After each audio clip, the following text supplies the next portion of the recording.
Highway 1, California coast, November 1979. A Marine stands on the shoulder, thumb out, uniform worn and faded. He's been waiting 3 hours. Nobody stops. Not for soldiers, not anymore. Vietnam changed that. The war is over, but the shame lingers like smoke. Then a Porsche 911 pulls over, silver, gleaming. The window rolls down. The Marine leans in and freezes. Steve McQueen, the king of cool, the biggest movie star on the planet, behind the wheel of a $250,000 car. What happens in the next 20 minutes will never make the newspapers. McQueen won't talk about it. The Marine won't either. For years, almost nobody knows this encounter even happened. But when the truth finally emerges, it reveals something about Steve McQueen that Hollywood never understood. Something darker, something deeper, something that explains why he lived the way he did, and why he died the way he did. Here is the story. November 1979. America is broken. The hostages are trapped in Tehran. Gas lines stretch for miles. Trust in government, in institutions, in heroes, shattered. Vietnam veterans come home to spit and silence. The country that sent them to war refuses to look them in the eye. And Hollywood? Hollywood is changing too. The old gods are dying. John Wayne passed away 5 months ago. The studio system is rubble.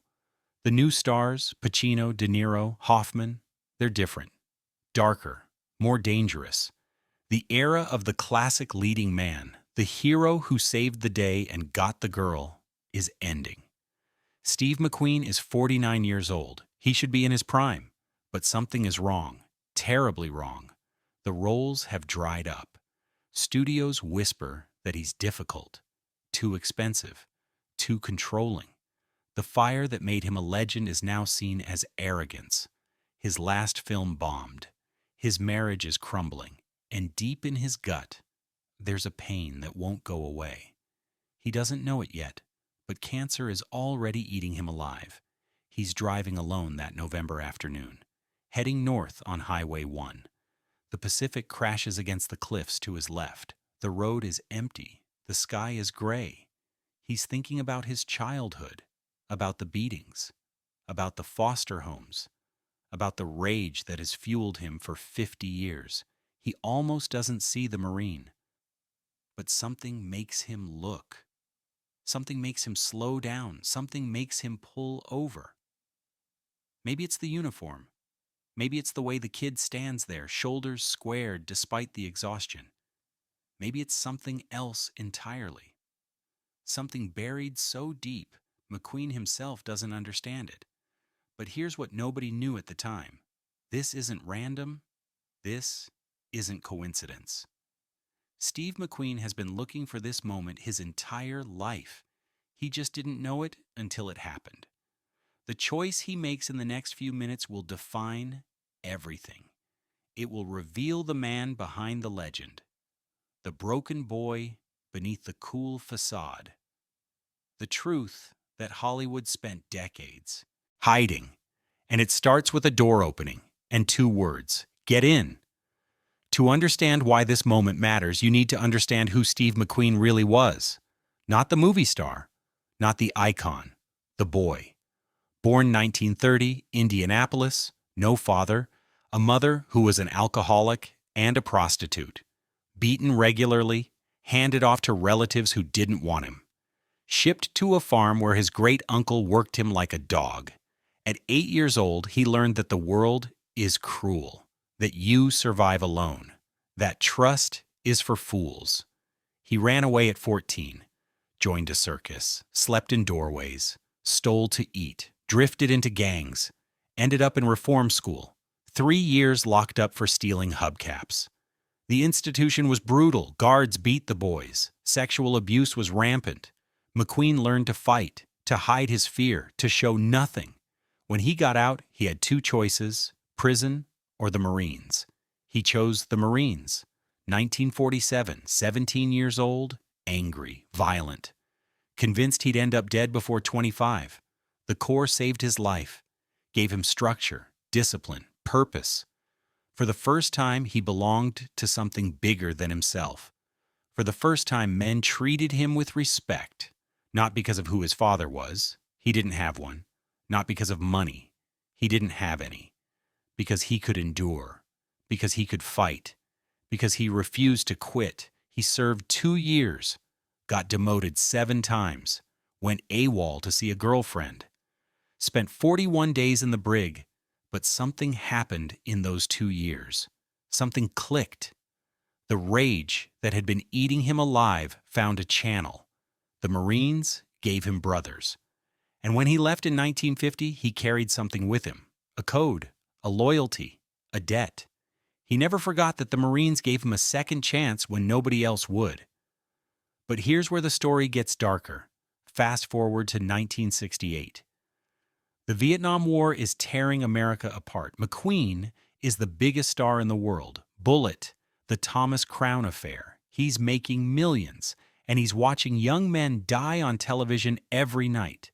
Boys barely older than he was when he joined. Sent to a war nobody understands. Coming home in body bags or in wheelchairs. And when they survive, when they make it home, America treats them like criminals. McQueen sees it happening. He watches veterans get spit on, attacked, shunned. He sees them standing on street corners, hollow-eyed, trying to hitchhike home, and it eats at him. Because he knows. He knows what it's like to have nothing, to be abandoned, to fight for a country that doesn't give a damn about you. He starts carrying cash, hundreds of dollars, in his jacket, in his car, just in case. His friends think he's paranoid. His wife thinks he's crazy. Why does Steve McQueen, millionaire movie star, drive around with wads of cash like a drug dealer? He never explains. He just says, "You never know when you'll need it." But the truth is darker. The truth is, Steve McQueen is waiting, searching, looking for a moment, a chance to pay back the debt, to do for someone else what the Marines did for him. Quick question. Have you ever carried a burden so heavy you couldn't put it down? A guilt or a debt that followed you everywhere, no matter how successful you became? Let us know in the comments, because that's what Steve McQueen carried every day for 30 years. And on November 7th, 1979, on a gray stretch of Highway 1, he finds what he's been looking for, a Marine, alone, forgotten, invisible. McQueen pulls over, the Porsche idles. The Marine hesitates. You don't get into cars with strangers, even if the stranger is Steve McQueen. But something in McQueen's eyes makes him trust. Something real, something broken. The Marine opens the door and gets in. The door closes. Silence. The engine hums. McQueen doesn't speak. He just drives. The Marine sits rigid, uncomfortable, unsure what to say. You don't make small talk with Steve McQueen. Finally, McQueen breaks the silence. Where are you headed? San Francisco, sir. Going home. Leave.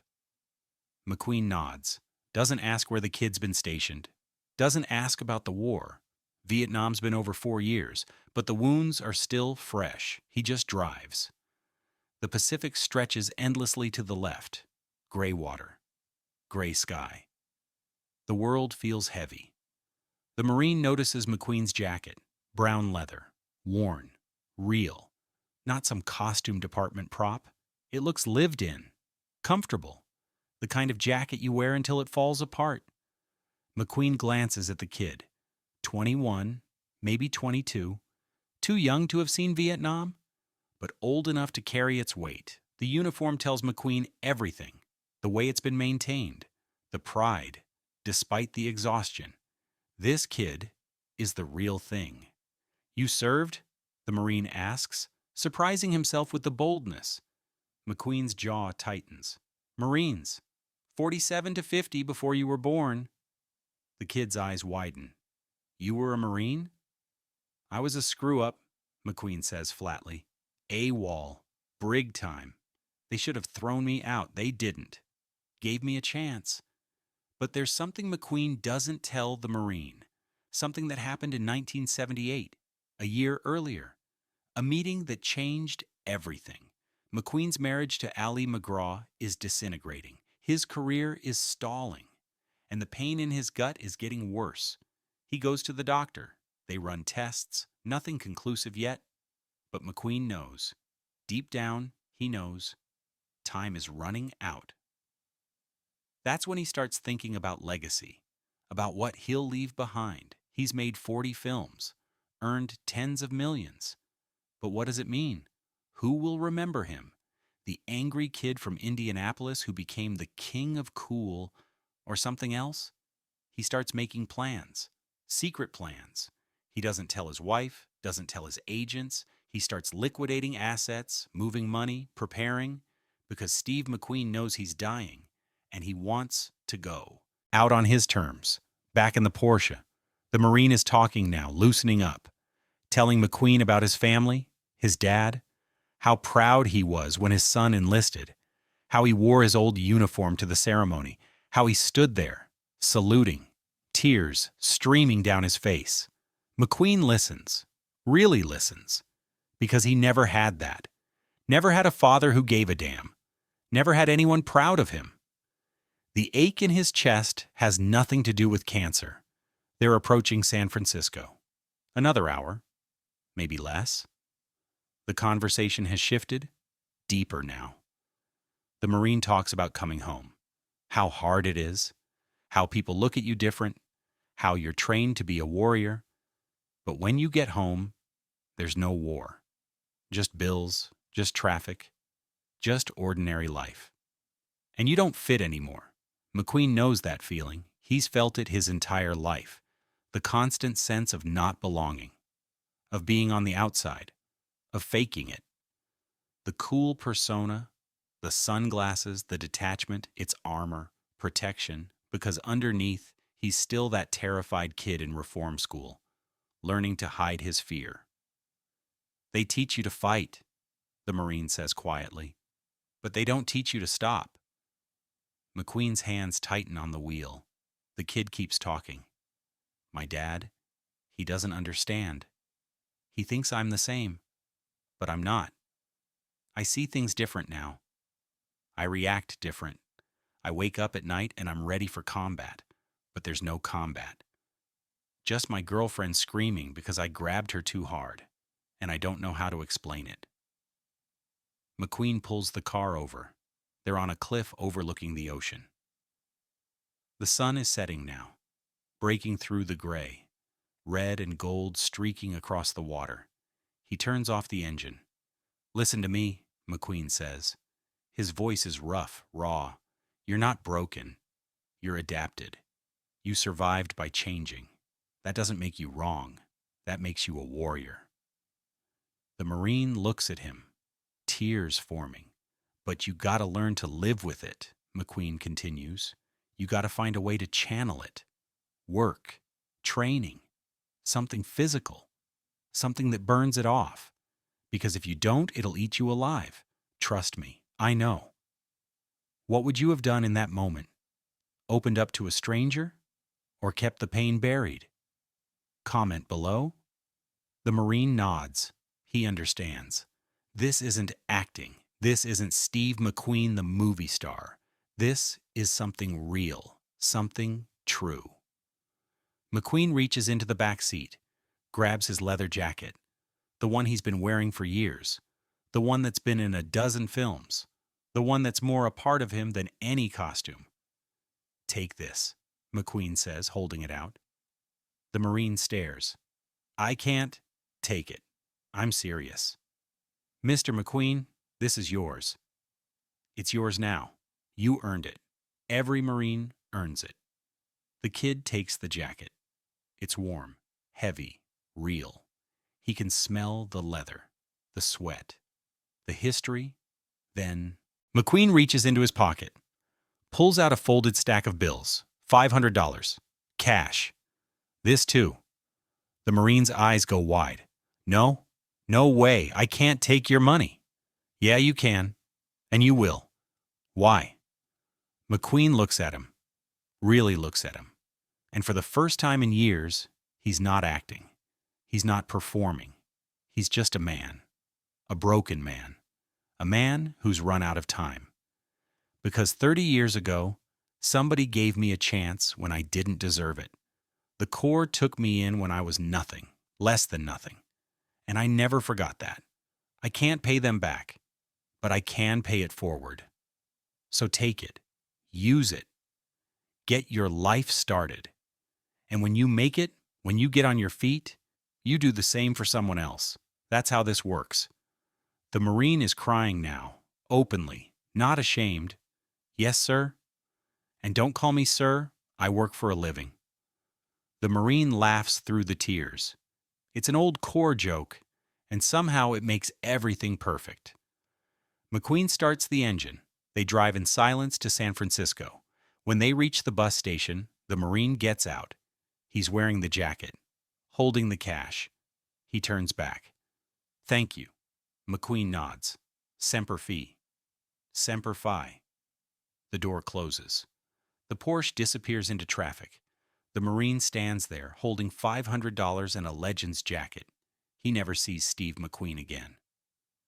The Marine goes home, uses the money to help his father pay off medical bills, keeps the jacket for 40 years, never wears it, keeps it in a closet, wrapped in plastic, like a holy relic. He tells his wife the story, his kids, but he doesn't go public, doesn't sell it, doesn't trade on it, because that's not what it was about. Steve McQueen drives home that night and never mentions it, not to Allie, not to his friends, not to anyone. It wasn't for publicity. It wasn't for his image. It was personal. A debt paid, a circle closed. 10 months later, Steve McQueen is diagnosed with mesothelioma. The cancer is advanced, terminal. He has months, maybe a year. He tells almost no one. Keeps working, keeps fighting, refuses to accept that the end is coming. But here's what nobody knew at the time. That encounter on Highway 1? It wasn't the first. Steve McQueen had been doing this for years, pulling over for soldiers, giving them money, giving them rides, giving them his time.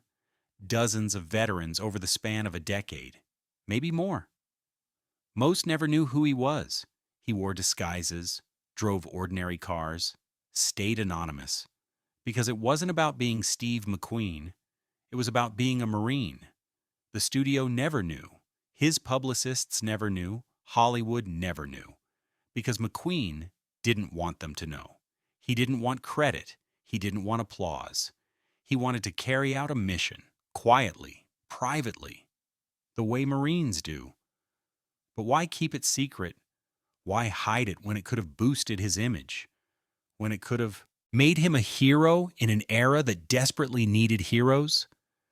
Because Steve McQueen understood something Hollywood never did. Real honor doesn't need an audience. Real loyalty doesn't need a press release. The Marines taught him that. They taught him that you do the right thing because it's right, not because someone's watching. And here's the darker truth. Steve McQueen knew he was dying. Long before the diagnosis, he felt it. And he wanted to go out clean, with his debts paid, his soul settled. Hollywood could remember him however they wanted, but he needed to know, really know, that he'd done something that mattered. Was it redemption? Maybe. Was it guilt? Possibly. Or was it simpler than that? Was it just a broken man trying to fix something in the world because he couldn't fix himself? Some believe it was strategic, a calculated image move for his legacy. Others say it was pure instinct, a warrior recognizing another warrior. Which theory makes sense to you? Let us know in the comments. The Marine kept the secret for decades, didn't talk about it publicly until 2019, 40 years later. By then, Steve McQueen had been dead for 39 years. The jacket was still in the closet, the memory still fresh. When the story finally came out, it shocked the people who thought they knew McQueen.